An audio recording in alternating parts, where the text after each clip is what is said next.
Welcome to Tell It Like It Is radio podcast. I'm your host, Rozier Clark. Today, I want to discuss Earvin Magic Johnson being in charge and calling the shots for the Lakers front office. I also want to cover the details on the Lou Williams trade because he's headed to Houston. And now, with him being traded to Houston, are they a possible threat to the Golden State Warriors? Well, I'll tell you what I think. So with that being said, let's get into it.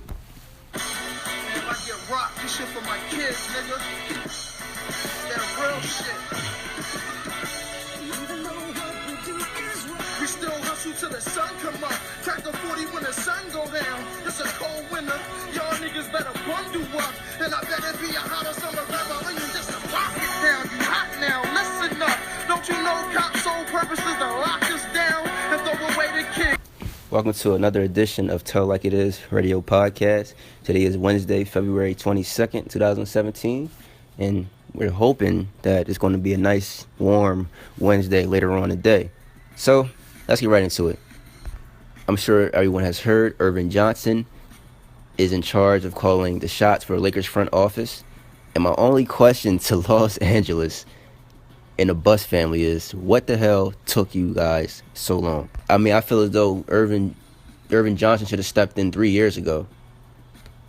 I mean, the previous 3 years, the Lakers they were just terrible. And these guys haven't, God, they were terrible.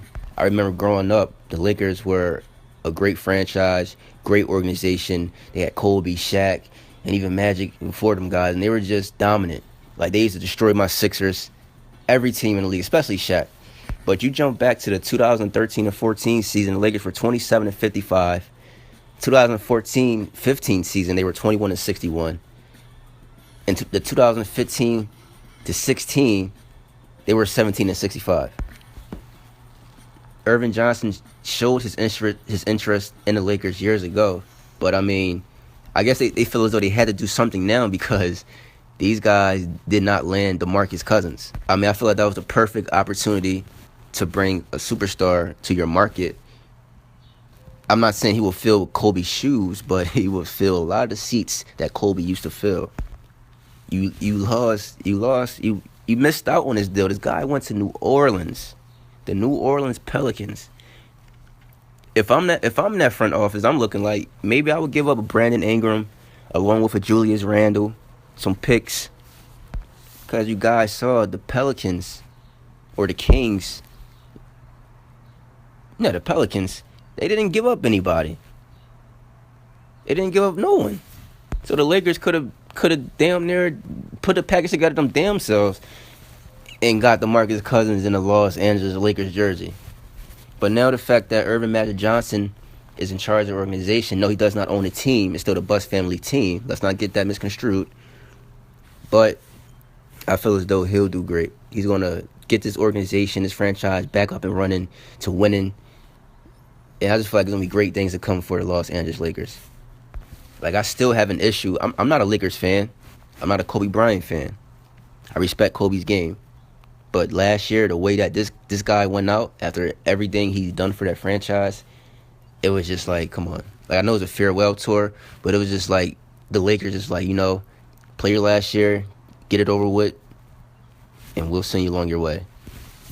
The previous 3 years, the Lakers organization missed the playoffs. If you were to tell me this 10 years ago, 12 years ago, when I was a youngin' and watching this franchise destroy my Sixers and destroy the league, Shaq putting up 30 and 15. Like, come on. I thought I'd never seen this. I thought I would never see this. I mean, so with that being said, all we can do is just sit back and watch. I mean, we'll see if Magic Johnson can make a big trade before February 23rd. Trade deadline, but I doubt that's going to happen by tomorrow. So, I mean, but I feel those off season he's going to be very busy. I'm sure he has a plan and the players he want. So, like I said, this should happen 3 years ago. But I'm very interested to see how it's going to play out and what direction he's going to put the Lakers in. But like I said, I feel as though the Lakers are going to definitely go up because there's nowhere else to go but up. There's no other way to go. Well, in other news, the Lakers decide to trade guard Lou Williams to the Houston Rockets. In return, the Lakers will get Corey Brewer and a first-round draft pick in exchange for Lou Williams. I've been a fan of Lou Williams since he was a rookie out of high school for the 76ers. I mean, this guy can flat out score. And most importantly, the thing that even made me like him even more was the fact his statements about a month ago where he praised Allen Iverson. He said just watching Allen Iverson, made him want to work on his game, and that's who he based his game around. So, Lou Will, you are the man in my book. I mean, this guy coming off the bench for the Houston Rockets, I believe so. He's averaging 18 points this season with the Lakers. And just don't forget to mention that the Rockets have a nice second unit along with Eric Gordon coming off the bench. And then you got another 18-6 guy coming off your bench. So Lou can play the point, and you can have Gordon at the 2. Then you got Harden. You got Ariza. You got Capella there for Beverly. Like, this team is, oh, man. I like this team. They were already good this year with Harden balling out of control at the point guard spot. Triple-doubles, 51 points, triple-doubles. Now you add on Lou Williams next to Eric Gordon, who's averaging 17 points per game. I like this team a lot. And I've said in the middle of this season that I feel as though you can never sleep on the Spurs, San Antonio. You can never sleep on them. They're a threat in the West every year. But this Rockets team, I feel like they're evenly matched with the Golden State Warriors. Yeah, I said it. They're evenly matched. They have a lot of firepower as well. Eric Gordon, James Harden, Lou Williams. Ariza can get hot from beyond the arc. Patrick Beverly, he just gets in anyone's face. He's a feisty point guard. Same with Trevor Ariza. Capella's your run protection. He's not backing down for nobody. I mean, why not? Who's gonna get in the way of this team? I feel as though they're evenly matched. And they can only get better as the year goes on, as the season plays out. I mean, you can have Patrick Beverly on Curry. You can have James Harden on Clay. I would put Ariza on Draymond. And you just got Capella just in there just banging.